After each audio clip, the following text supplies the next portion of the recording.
Ya estamos en la mesa de periodistas con Arturo Cano, periodista y cronista de La Jornada. Arturo, bienvenido. Perdón que me atreviese por aquí. Y con Miguel Vadillo, director de la revista Contralínea. Miguel. Feliz año, Julio. Gracias, igualmente.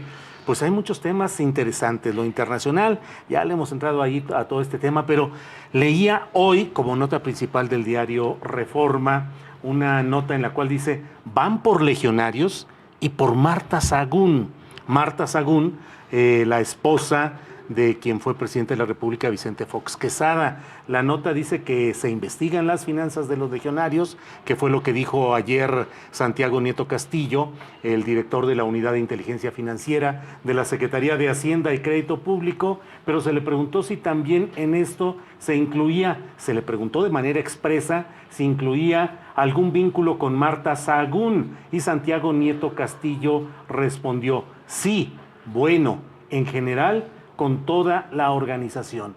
Hay toda una historia de relaciones políticas, de cesiones de favores de gobierno durante ese periodo de Vicente Fox a los Legionarios de Cristo. La propia Marta Sagún fue tesorera de la organización en Celaya o en Guanajuato en general, pero pues se está, al menos en este asomo, se toca una figura hasta ahora poco relacionada con aquellos momentos que conocimos y vimos en su momento del abuso de poder, de la virtual vicepresidencia que ejercía Marta Sagún, del esfuerzo con aquel Vamos México, que algunos decían que era más bien Vamos México, la pretensión de candidatura presidencial de la entonces segundo personaje en el escenario político, que era Marta Sagún. ¿Qué opinan de todo esto? Quien quiera entrarle, por favor. Adelante, Miguel. Bien, por primera vez Marta Sagún, después de tantos años, que había sido impune totalmente, ella y su marido, Vicente Fox,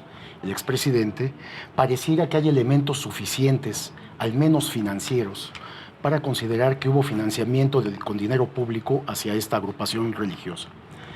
Marta Sagún, como sabemos, era la operadora desde Los Pinos, desde la Presidencia de la República, para la obtención de contratos a través de sus hijos, para empresas privadas, contratos petroleros. Eso está aprobado, está escrito, se documentó perfectamente. Tuve yo la oportunidad de entrevistar en su momento al hijo mayor de Marta Sagún, y él me reconoció que efectivamente ellos eran intermediarios, coyotes prácticamente, entre petróleos mexicanos y empresas privadas para obtener contratos. Y me dijo, de eso vivimos, porque el hecho de que haya llegado, mi mamá esté casada con el presidente y esté en Los Pinos, no significa que nosotros tengamos recursos. Entonces él reconoció esto, por supuesto se publicó, no pasó nada. Había complicidad, había componendas, había impunidad, porque después de Vicente Fox, como sabemos, entró Felipe Calderón, del mismo partido político, del PAN, y pues no pasó absolutamente nada. Entonces, como sabemos que los delitos prescriben, este tipo de delitos, es muy difícil volver atrás con estas cosas. Sin embargo, esta investigación que tiene la Unidad de Inteligencia Financiera tiene que ver estrictamente con el manejo de dinero público que fue desviado en su oportunidad desde la Presidencia de la República, supuestamente para financiar a esta organización religiosa, otorgarle contratos, favores, etcétera, etcétera. Yo supongo, debo de creerlo porque está en proceso de investigación, que no hay prescripción de lo que hicieron en aquel momento, porque estamos hablando, Julio, de más de 10 años. Claro. Entonces tendría que ser un delito grave para que no haya prescrito en el tiempo, ¿no? Arturo Cano. Bueno, las élites mexicanas suelen ser muy pedestres, muy... y Fox más. Algo naif incluso, ¿no? Pedestres y rupestres. Pero debemos decir que el poder, que los abusos que cometieron los también llamados millonarios de Cristo, fueron muchísimos y van mucho más allá del ya de por sí escandaloso y terrible expediente de abusos sexuales cometidos por el fundador de los legionarios, el hombre de Cotija, Michoacán, Marcial Maciel, sino que abarcaron muchos otros ámbitos de la vida, se extendieron por todo el territorio nacional, porque estar bien con los legionarios es estar bien con Dios, yo creo. Entonces, no solo metían a sus hijos a estudiar a las escuelas de los legionarios, sino también les facilitaban todo tipo de permisos, arreglos, componendas. Recuerdo un caso que me tocó cubrir a mí, que es el de la Catedral de Cancún, ¿no? La diócesis con cabecera en Cancún es la única que tiene los legionarios, que está en manos de ellos. El obispo es un legionario.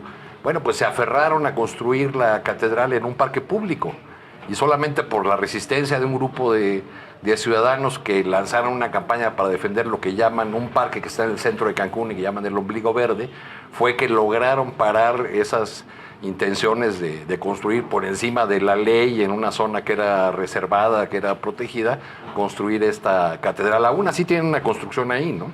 Y han hecho lo que han querido en otros lugares de Quintana Roo.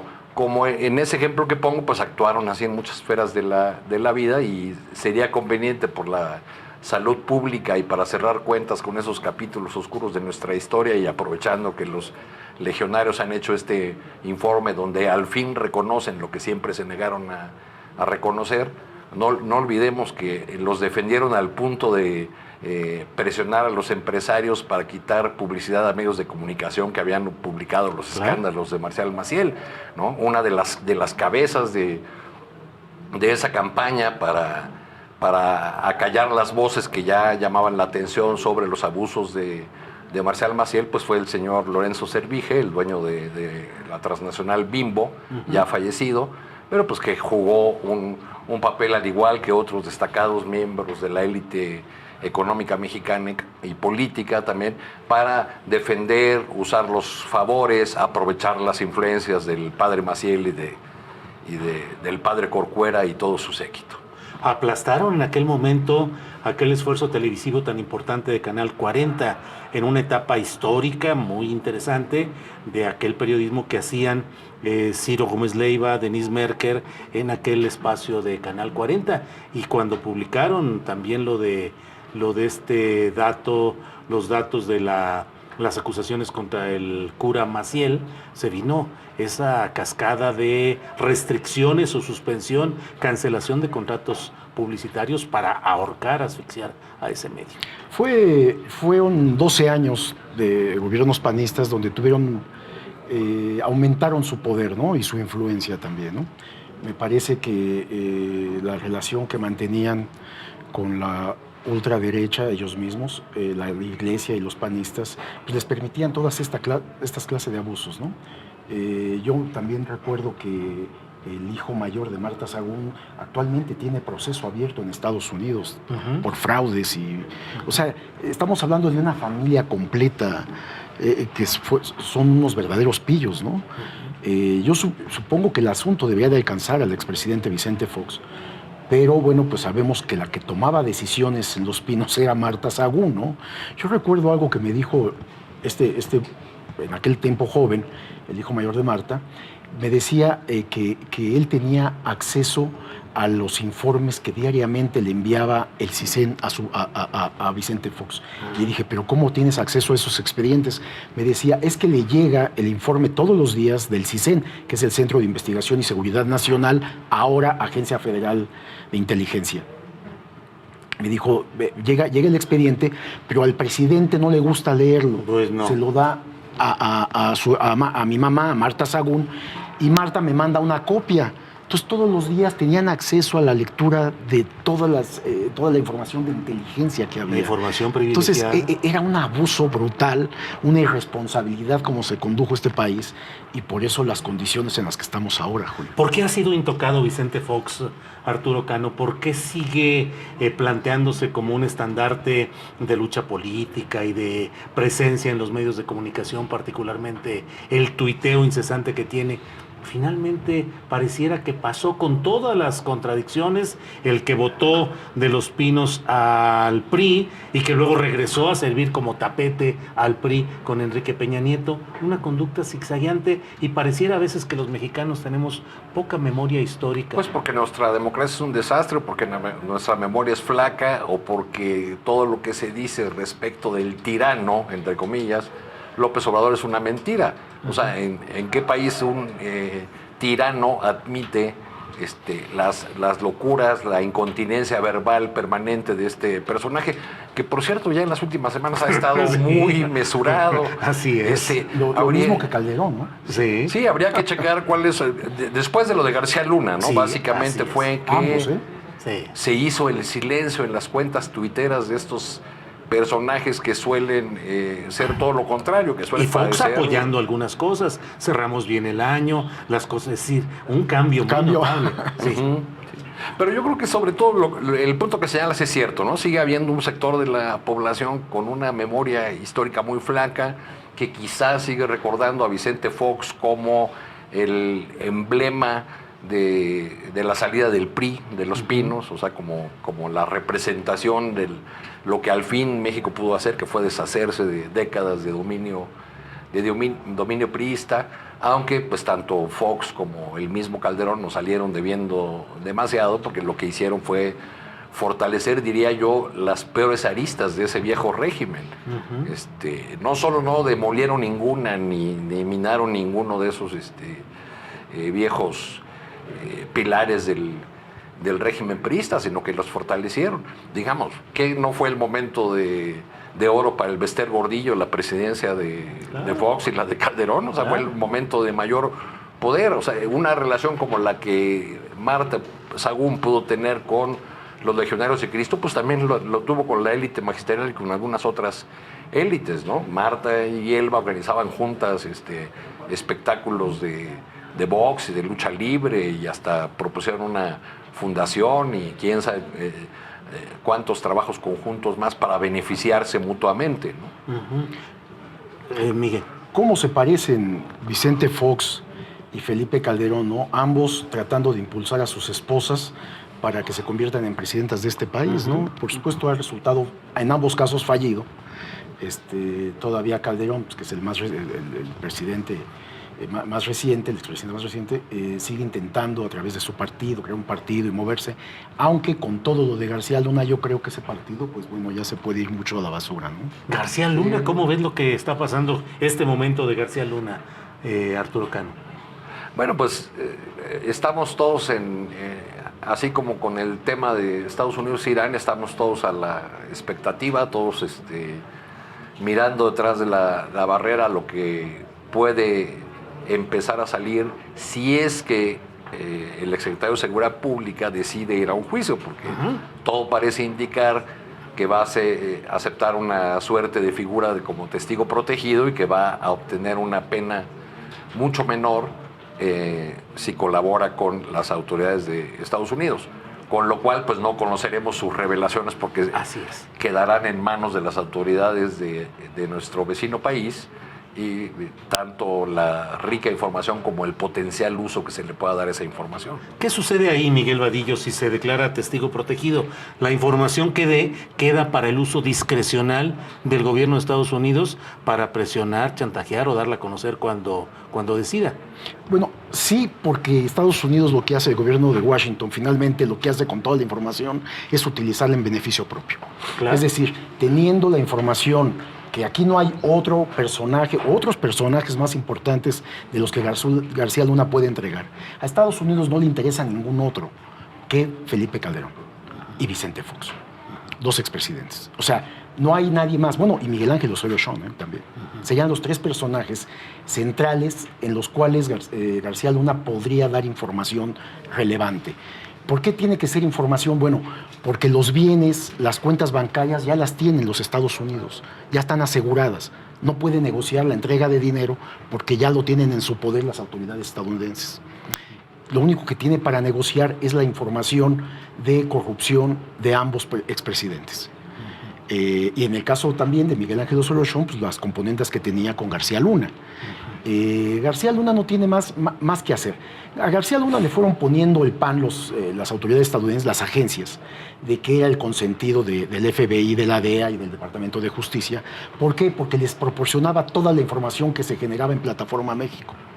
Es decir, era un colaborador estrecho de ellos, trabajaba más bien para Estados Unidos que para México. Entonces, esto le hizo creer a García Luna que tenía asegurada la impunidad o lo podían librar de cualquier acto de justicia de las autoridades mexicanas. Él consideraba que estar en Estados Unidos, sus cuentas bancarias las movía el dinero allá con toda impunidad, compraba bienes. Pensó que esto le permitía no ser enjuiciado y que lo ponía a salvo de las autoridades mexicanas ante cualquier posible investigación. Sabemos que una vez que termina Felipe Calderón y asume Peña Nieto, pues tampoco hubo investigación alguna contra García Luna. A Peña lo que menos le interesaba era investigar a un sujeto que había investigado a todos los políticos, había espiado a todos los políticos y tenía toda la información de actos de corrupción, componendas, situaciones personalísimas, maritales, etcétera, etcétera, de los políticos mexicanos.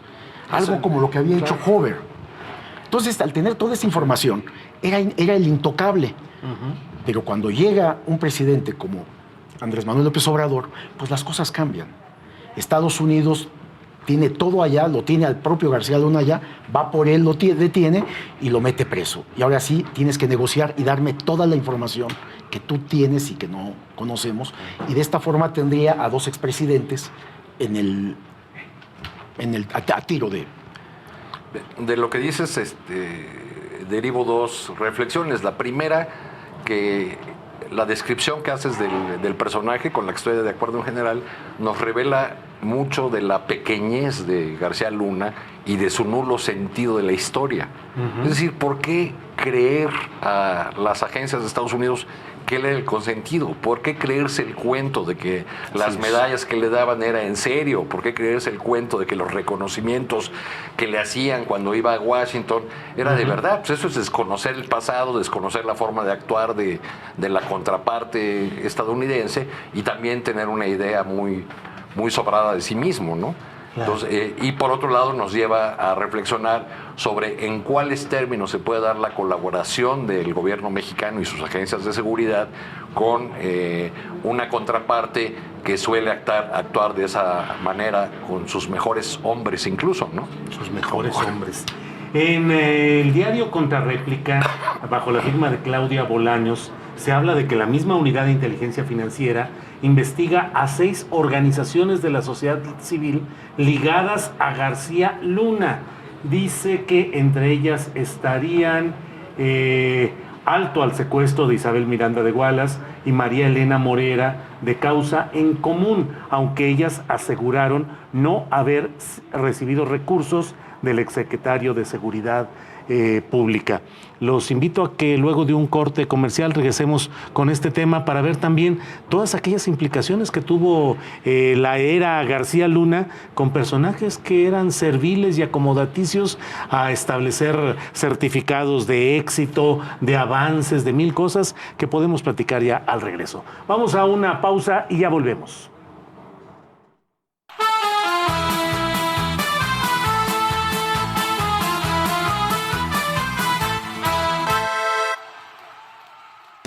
Hola, soy Paola González y me puedes escuchar en Universal. Estás viendo La Octava. Quédate con nosotros. Los periodistas. García Luna no pudo actuar solo. Necesitaba una red de complicidades para que funcionara la operación. El partido del presidente Andrés Manuel López Obrador ordenó separar en un plazo de 3 días hábiles a la senadora Lili Téllez, quien le dio dinero para construir el Centro Fox, Slim, Emilio Azcárraga Gallán, Ricardo Salinas Pliego, Federico Sada González, Olegario Vázquez Raña, Roberto Hernández. El mejor análisis de los temas públicos. Los periodistas. Lunes a viernes, a las 18 horas. La Octava. Con esfuerzo y trabajo honrado, crecemos todos. Con respeto y honestidad, vivimos en armonía. Con leyes justas que incluyan a todos, lograremos un México próspero. 64ª legislatura. Así, refrendamos nuestro compromiso de servir. Senado de la República. Cercanía y resultados.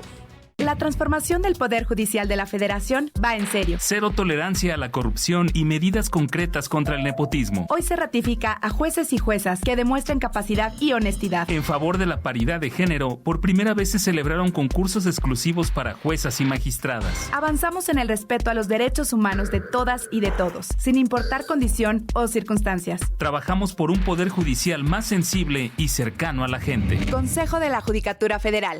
El poder de la justicia.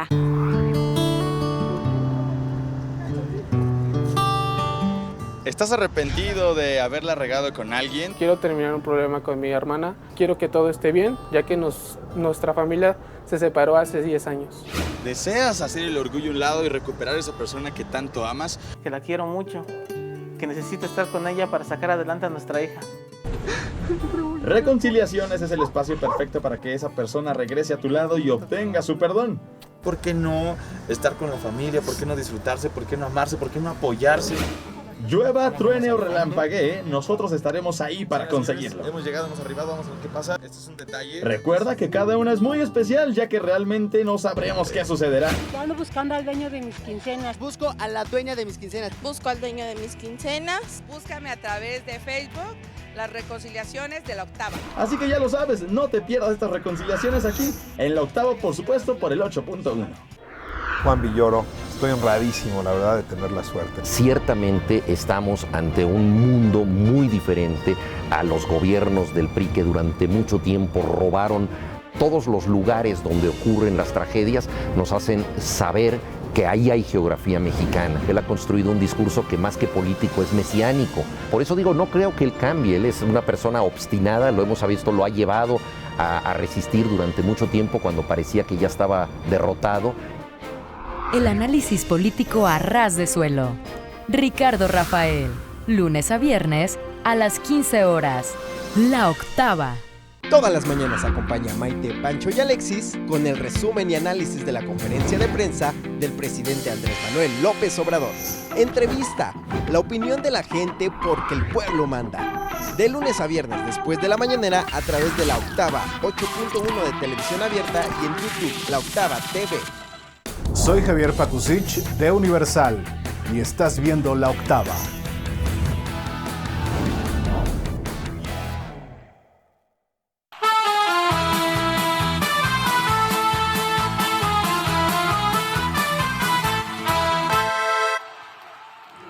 Ya estamos de regreso, gracias por seguir en sintonía con La Octava. Antes de continuar con esta mesa de periodistas con Miguel Vadillo y Arturo Cano, tenemos esta información de mi compañera Gabriela Díaz. Gabriela, buenas tardes. Julio, buenas tardes, un saludo al auditorio. Julio, pues será la próxima semana cuando se discutan estos amparos interpuestos en contra de la operación del fideicomiso Río Sonora, que permitirían pues apoyar a estos municipios afectados por el derrame tóxico ocurrido el 6 de agosto de 2014 y que afectó precisamente a los ríos Sonora y Bacanoche por las operaciones de estas empresas del Grupo México. Estos tres amparos quedaron en lista en la sesión de la segunda sala de la Suprema Corte de Justicia, que concluyó hace unos minutos debido a que el ministro ponente Javier Lainez se encuentra en su periodo vacacional, por lo que estos tres amparos, Julio, pues se discutirán hasta la próxima semana en la sesión de esta segunda sala. Te informo también que hace unos minutos el Consejo de la Judicatura Federal informó que por procesamiento sexual y nepotismo se destituyó e inhabilitó por 10 años al magistrado federal Fernando Reza Saldaña y sancionó también al juez Javier Lozoya Sosa por ejercicio indebido de este cargo. Luego de un proceso de investigación de varios años, Julio, sobre denuncias presentadas, el órgano del Poder Judicial pues constató que el magistrado incurrió en hostigamiento sexual en contra de 10 mujeres y contrató a la esposa del juez de distrito de su mismo circuito. El ministro presidente Arturo Saldívar insistió en que habrá cero tolerancia a la violencia de género, así como contra el nepotismo dentro del Poder Judicial. Esto en su cuenta de Twitter, donde también el presidente del Consejo de la Judicatura Federal pues reiteró que el combate a la violencia de género y el nepotismo son dos de los ejes principales de este organismo y que deben ser como parte del cáncer de la sociedad, pues combatidos precisamente desde la trinchera de aquellos servidores públicos que defienden la justicia. Así las cosas, Julio, aquí en el Poder Judicial, donde te comentaba, pues ya en una semana se discutirán estos 3 amparos, un largo proceso para comunidades de Sonora que se vieron afectadas por este derrame tóxico de empresas del Grupo México. Julio, mi reporte. Muchas gracias a Gabriela Díaz.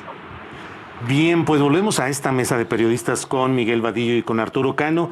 Entonces, ¿qué pensar? ¿Cómo eran aquellos tiempos en los que las señoras de estas organizaciones, supuestamente representantes de la sociedad civil, porque nadie las eligió ni las designó, pero era una gran cercanía? María Elena Morera de Causa en Común, Isabel Miranda de Gualas, de Alto al Secuestro, pues una gran cercanía con el poder. ¿Qué estampas recuerdan de todos estos momentos, Arturo o Miguel? Bueno, pues es muy recordada la cercanía con los dos personajes que mencionas. Yo vi a ambas, por ejemplo, en las reuniones, en un par de reuniones del Consejo Nacional de Seguridad Pública en Palacio Nacional, y digamos eran voces que tenían un sitio en primera fila, ¿no? Sí. Con el señor Martí, también empresario, eran Alejandro Martí. Y para una buena parte de gobernadores, de procuradores, de secretarios de seguridad pública de los estados, se convirtieron en una suerte de hadas madrinas que podían viajar a un estado de la República y dar una medallita de buen comportamiento, o la señora Gualas ponía las estrellitas en la frente. Aquí sí están haciéndolo en serio en contra del secuestro, aunque después salían unas cosas tremendas, ¿no? Si la memoria no me falla, incluso una de ellas fue a entregarle reconocimientos y medallas al ahora preso ex procurador de Nayarit, ¿no? Digamos, se convirtió... Sí, Edgar Beitia. Se convirtió eso en una suerte de negocio que contaba con el aval de García Luna, porque pues se beneficiaban unos a otros, ¿no? Estos personajes como ellas tenían acceso directo a los mandos de la Policía Federal para atender sus propios casos o los de sus allegados, y las voces de estos personajes, digamos, lavaban la cara de cualquier mala actuación. Llevaban la palangana y sacaban el trapito y le limpiaban la imagen a la Policía Federal de García Luna. Se pagaban favores recibidos, digo yo. Miguel Vadillo. Sí, hay que decir que en aquel momento que surgen estas organizaciones de combate o de denuncia por la violencia y el secuestro de muchos mexicanos, era apoyada por un sector de la población importante, porque la violencia, el secuestro, estaban con índices altísimos en los dos gobiernos panistas, de Vicente Fox y de Felipe Calderón. De ahí también esta complicidad, que bien lo señala Arturo, que había entre estas mujeres y hombres también en organizaciones, con los cuerpos policiales, con los jefes policíacos, además de los presidentes. Tenían acceso directo. Yo me acuerdo el famoso cumpleaños con el pastel que Gualas llegó ahí a presentar. Bueno, esa relación tan estrecha que tenían era exactamente para eso, para avalar todas las tropelías que hacía, por ejemplo, Genaro García Luna en el gobierno de Vicente Fox al frente de la Agencia Federal de Investigaciones, y en el gobierno de Calderón como secretario de Seguridad Pública, ¿no? Federal. Es decir, ellas avalaban la actuación de los cuerpos policiales, que eran los torturadores, los secuestradores, los que fabricaban delitos, montajes. Y era avalado por estas mujeres, que ahora están en un descrédito en la actual administración, ¿no? Yo no sé si todavía haya mexicanos que les den seguimiento, más allá de 5 o 10 personas que crean en estas organizaciones. Yo creo que ya nadie cree en ellas, ya inclusive tienen muy poca prensa que sigue entrevistándolas. Todavía hay uno que otro por ahí, trasnochado, que sigue hablando con ellas. Bueno, ¿no? Ya veremos cómo le va a Sicilia, ¿no? Sí, que es, claro. Se cocina aparte, ciertamente, sí, el poeta, pero digamos ha decidido emprender o retomar su lucha en pro de la seguridad, con muchas críticas al gobierno de López Obrador, y hará una movilización en las próximas semanas. Pues ya veremos si hay todavía ese ánimo social y logra levantar, como levantó en otros momentos, un movimiento movimiento amplio, ¿no? El 23 de febrero inician esa marcha de Cuernavaca hacia la Ciudad de México. Veremos si su estrella vuelve a brillar como brilla ahora la del Ángel de la Dependencia, José Ángel Gurría, ¿ustedes a cuál le van? ¿Con cuál de los dos Gurrías se quedan? Porque en septiembre decía que la recesión en la que ya estábamos era resultado de la inestabilidad política creada por el nuevo gobierno. Y ahora dice que hay políticas inéditas y conmina al gobierno de López Obrador a nombre de la OCDE y le dice, úsenos, ¿no? Les propongo que dejemos la respuesta a esta pregunta después de esta pausa comercial que debemos hacer. Adelante.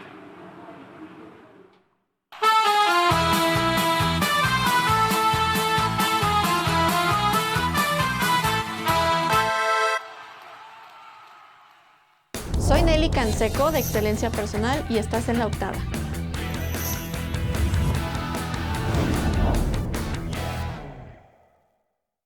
Esta es La Octava. Aquí está con nosotros Tatiana Cloutier. Necesitamos ser más profundos y no analizar. Así como dices que cambiaron las cosas, la dinámica de la tele cambió, la dinámica de los medios de comunicación cambió, tanto tradicionales como no tradicionales, llegaron las redes. Digo, nomás así lo digo porque traen un ADN del pasado.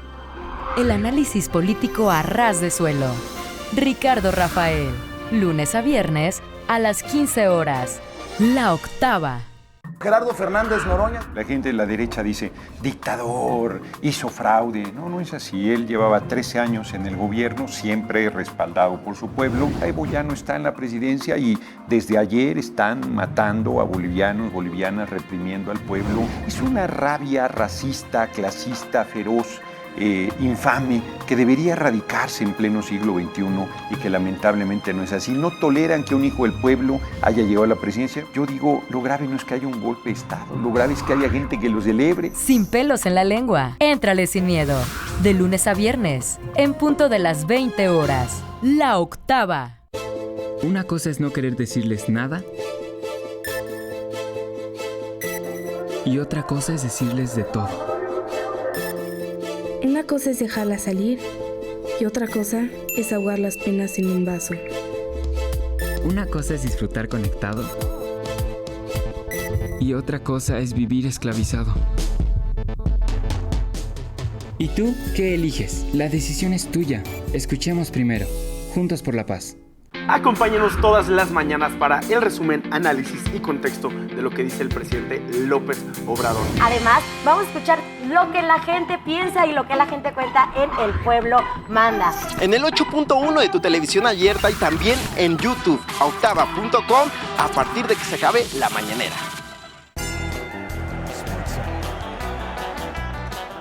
Ellos también son guerreros. No hay problema, Willy. Bienvenidos a Guerreros, un espacio en el cual descubriremos muchos aspectos de nuestros invitados. Con mi papá y con mi mamá y les dije, yo quiero ser artista. Y me dijo mi papá, ¿con H o sin H? Perdón. Donde yo empezaba como conductor de noticieros, hace como 500 canas menos y... Ándale. ¿Eres influencer? Sí. Soy guerrero. Soy guerrera. Soy guerrero. Soy guerrero. Soy guerrera. Ustedes ya saben de quién se trata y si no, lo averiguaremos en su... Doblaremos la apuesta. No te pierdas Guerreros en La Octava, aquí en el 8.1. Paco Ortiz Pinchetti. Para el reportero común, para el periodista, para el editor, para el articulista, pues está de la situación creo que muy difícil, de cierta forma de censura, dadas las circunstancias que obligan a los medios a tomar cierto comportamiento.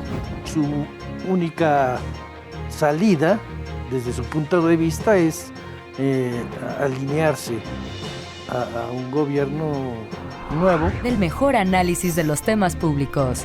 Los periodistas. Lunes a viernes a las 18 horas. La Octava. Hola, ¿qué tal? Soy Heriberto Pérez, soy coordinador musical de Universal, la estación de los clásicos, y estás viendo La Octava.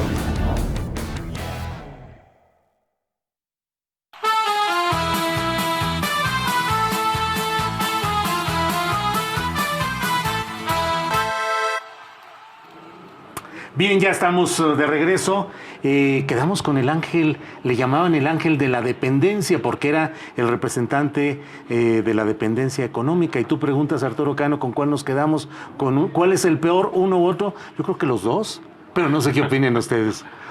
De Ángel Gurría. El jubilado dorado de Nafinsa, que recibe más de 1 millón y tantos de jubilación. Bueno, y además uno de los jubilados más jóvenes de la historia, porque se jubiló a los 43 años de edad. Bueno, lo que decía yo es que en septiembre pasado él atribuía los problemas de estancamiento económico de México a la inestabilidad política generada por el gobierno de López Obrador. Ahora dice que hay políticas inéditas que tardarán tiempo en ser entendidas y en aterrizar, y pone a disposición del gobierno de la Cuarta Transformación a la OCDE, al organismo que encabeza. Esto significa, preguntaría yo, que organismos como la OCDE, que son emblemas de todas las maldades neoliberales, van a seguir metiendo la mano en las políticas públicas económicas de México, porque lo que siguió fue que el presidente en la mañanera de hoy anunció que se va a reunir en algún momento todavía no determinado con Gurría. ¿Es simplemente cortesía política o es que algunos dogmas neoliberales no pueden ser abandonados con la prontitud que la Cuarta Transformación quisiera? Esa sería la pregunta. Porque antes hablaba aquí Escamilla, el economista Escamilla hablaba del posneoliberalismo, ¿no? Entonces, ¿qué tan rápido estamos en camino de salir o no? Miguel Vadillo. Yo creo que con tal de que llegue inversión, el presidente es capaz de reunirse hasta con el diablo, es decir, con Gurría, ¿no? Yo creo que este financiero que maneja, este mexicano financiero que maneja la OCDE o que está al frente de la OCDE y que juega un papel importante en los países desarrollados, en la parte económico-financiera, pues viene a ofrecer cuentas, ¿no? Vidrios, pues, ¿no? Como perlas, ¿no? Andrés Manuel, el presidente, lo conoce perfectamente, sabe quién es, sabe su tendencia, su ideología, fue secretario de Hacienda, su pensamiento, que está hecho a todo esto que critica el presidente, pero no por eso no puede dejar de reunirse con él. Me parece que es una cortesía política. Y bueno, pues platicar a ver qué puede armar. Finalmente, la OCDE está integrada por los países más desarrollados del mundo y lo que se busca es inversión de todos lados. Yo creo que es más una estrategia política también para recibirlo. Pero déjenme comentarles, yo recuerdo una anécdota de José Ángel Gurría. Cuando era secretario de Hacienda, lo investigué y él protegía, perdones fiscales a los hermanos del entonces presidente de la República, Ernesto Zedillo Ponce de León. Yo tengo los documentos y tengo las evidencias para probar esto. De hecho, lo escribí en su oportunidad, ¿no? Es decir, es un hombre finalmente que estaba en un engranaje de corrupción y de abuso de poder cuando fue secretario de Hacienda en México, ¿no? Es decir, conocemos, la prensa y los mexicanos conocemos quién es José Ángel Gurría, así que lo que venga que hacer, que haga buen turismo. Ya estamos en la parte final de este programa. Les pregunto, les pido su opinión respecto a lo que está haciendo el EZLN y otras organizaciones que parecieran, lo acaba de decir nuestra compañera Laura Castellanos al aire, que convirtiéndose en la oposición al gobierno del presidente López Obrador. ¿Qué opinas de eso? Yo creo que eso no es novedad. Ellos habían anunciado desde la campaña electoral misma y además llevan años en esa misma postura, ¿no? Yo creo que es atendible, que es entendible. Me parece que las críticas de un sector de quienes respaldan al presidente de la República hacia el EZLN, señalándolo como creación del salinato o cosas por el estilo, rayan realmente en lo demencial, no tienen ningún sustento. Aunque pues habrá que ver hasta qué punto el EZ ha logrado conservar sus bases, qué tanto le ha golpeado el hecho de que buena parte de su base social o de su respaldo esté con el presidente López Obrador. Ese dilema no es nuevo, se dio desde hace varios años. pero seguramente ahí habrá un foco de resistencia que yo creo que tiene todo el derecho a existir, todo el derecho a expresar sus posiciones, a defender sus territorios, y ojalá la vía del diálogo y la consulta verdadera a los pueblos indígenas sea la manera como se resuelvan estos temas. Para cerrar, por favor, Miguel. Yo creo que es un momento, una posición política en la que juega el EZLN, porque va a llegar un momento de negociación con el gobierno. Y es mejor negociar en una postura radical para de ahí llegar a un acuerdo, y ellos siguen buscando la autonomía finalmente, el reconocimiento a la autonomía de los pueblos indígenas, de que tengan control sobre el territorio. De tal manera que es una posición política el estar de facto en contra de cualquier política de gobierno. Por supuesto, tiene razón Arturo, que un sector del EZ, de la base, está de acuerdo con muchas de las cosas que plantea el presidente, pero sí creo que es más una posición política de la dirigencia para, en el momento de negociación, pues que tengan un margen de acercamiento y llegar y lograr acuerdos que les beneficien a los indígenas, ¿no? Pues como siempre es un placer intelectual que compartimos, el de contar con voces como hoy las de Arturo Cano y Miguel Vadillo, a quienes damos las gracias por haber participado en este programa. Gracias, Arturo. Muchas gracias a ti, Julio. Gracias. Buenas tardes. Gracias. Gracias a ustedes por acompañarnos.